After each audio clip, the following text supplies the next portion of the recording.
we're going to continue to impact lives of Jewish students at Rutgers and around the world. So thank you very much, everybody, for coming out today. Thank you to my parents, and thank you to the rabbis. Thank you. Thank you very much. When you were over about 4 or 5 years ago, you ate a lot. I want to just add, before I introduce Mayya I, I just want to mention something that I mentioned last year, and I think it really bears repeating. We're fortunate to have some of the parents in the room.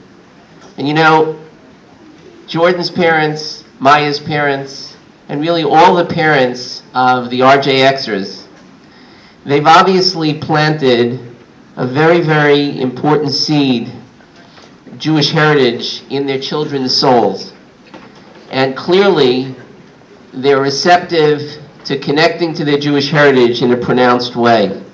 So they really deserve a great deal of thanks and really admiration, because all of the work that's done to try to welcome people into the community, there has to be at least the potential there. And I say this tongue-in-cheek, we blame that on the parents. So thank you very much.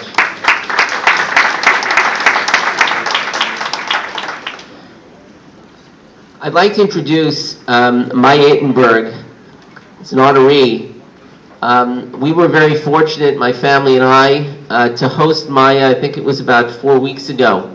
And I was delighted to walk in this morning and to smile at her and just to remember what a delightful guest she was. You know, we have a ranking system at home for guests, so everybody gets the checklist after Shabbos. But in all seriousness, Mayya graduated from Rutgers in 2010. She participated in Sinai, and I'm told that her first chavrusa was Mira Septimus. I confirmed that this morning. That is true. And over time, she slowly started coming to the Highland Park Edison community. And recently, I guess a mazel tov is in order, she graduated with a degree from the Architectural School of NJIT. And I think that it bears repeating that Mayya is another one of the exceptional students who have participated in the RJX program. And without further ado, I'd like to ask Mayya to come up. This award is given to Mayya I in recognition of your commitment to Torah ideals and the future Jewish community.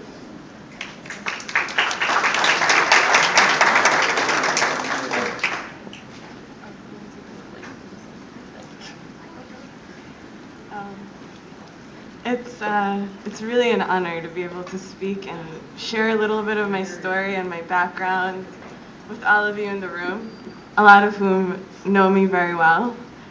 So it's a little intimidating. I hope I say all the right things.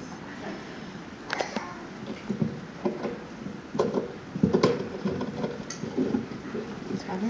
Hello. Thank you. Is this better? Okay. A little bit about my background. I immigrated to the States from Lithuania in '92 when I was 4. I grew up, my grandparents spent a lot of time with me, both of whom are Holocaust survivors. So I grew up with the strong sense that I was Jewish, and being Jewish is something really important and very special, but not really knowing why it was special or why I was special. So in college, we all come to a point where we start thinking about our identity, who we are, who we should date, and the regular questions of, I'm Jewish, why? I've always been told I should marry someone Jewish, but why? All those real questions come in, and you know, everybody goes through a lot of kids my age go through the process of going on birthright, getting inspired, seeing Israel, connecting. For the first time, a lot of us have this really deep connection to who we are and to our Judaism, but not really knowing where to take it. My junior year in college, I was walking around the involvement fair on College Ave, and the woman coordinator at the time, Dina Friedman, smiled at me across the room, across the lawn, I should say, and we made this eye contact, and immediately I felt this connection with her. And she handed me this flyer. It said, "Does Madonna know more about Judaism than you do?" And it was true. Madonna did know more about Judaism than I did. And it really struck a nerve with me. It made me a little upset. And at the bottom of the flyer, it said, "Tuesday night learning, Maimonides." So I was almost forced to come. I wanted to know more. I didn't want Madonna to know more than me. So I started coming.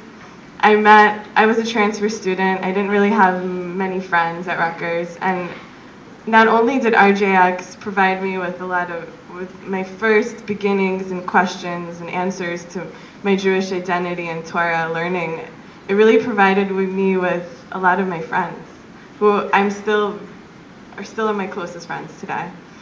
My parents know that one of my friends has become a part of my family, and we've met through RJX. And it's really, those relationships for me have really continued throughout my life. So, in Maimonides, there's those mandatory Shabbatones, and when you're a college student, they really seem highly mandatory. You have to find that skirt in your closet that's just long enough, pull it down a little bit, pretend you look more observant so you fit in. And one of my first full Shabbat experiences was in Highland Park. The Shabbat meal was at Esther Lewis's house, and I didn't know anybody. I tried to remain as anonymous as possible, not to get any attention. I just wanted to observe and leave and hopefully not do anything wrong. And I was sitting at Esther Lewis's table, and she pulled me out of the crowd, and I was like, "Why? Why me?" She's like, "You, come sit next to me." And I was like, "Oh no, I really wanted to just be unnoticed." And we talked, we had a conversation. She asked me if I wanted to learn with her, and I liked her, so I was like, "Oh, I like her. Okay, fine." From then on, throughout my last years of college, I found myself having multiple harusas a week. I was lucky enough to have them, some of which are in the room today. And coming to Highland Park more and more, some of my memories from my last few years of college was walking back from Highland Park across the bridge over here with a bunch of my friends, talking about an inspiring moment, something we'd learned, and walking down back towards Easton Avenue, walking past all the college students in the bars getting drunk, and us walking. We were kind of on a different wavelength and having a little bit more self-assurance, reflection, confidence, insight, and just having it was really those feelings that kept me going and coming back. Later, after I graduated, I went to grad school in Newark and art here. Seemingly close but far, and I started taking my Judaism further. I learned more. I went to Midrash Rahal in Israel for a little bit, and I was taking more on. I was starting to keep Shabbos, and really, Highland Park was that support system for me that still today has helped me keep it. I mean, calling Marla last minute, 3 hours before Shabbat, deliberating with her on the phone whether I should come or not, and her being patient enough and nice enough to always have me, those things really have given me the opportunity and the strength and the ability to keep growing in my Judaism. And not even my Highland Park hasn't only supported me Jewishly, it's really supported me just as a person, just as an individual. The relationships I've made with people over the past few years in the community have just been strong and centering, grounding. Laura Saffron, I think Jeremy, who's in the room, called me 2 weeks ago on my final review of grad school and was so excited for me, like that I'm done and I'm graduating, and it was so nice. Just like you build these really strong relationships with people, and just these small moments that I've experienced, becoming parts of people's families. Like again, with Marla, I've seen her kids from the time I was in college grow up from 3 to 8, 9, and just laughing with them, having inside jokes. Last Shavuot, I was at their house and playing with Amuna, Nati, and Mayana outside like them laughing with me, them feeling comfortable to share things with me, those little pieces are a lot of the reason why I've come back and kept growing.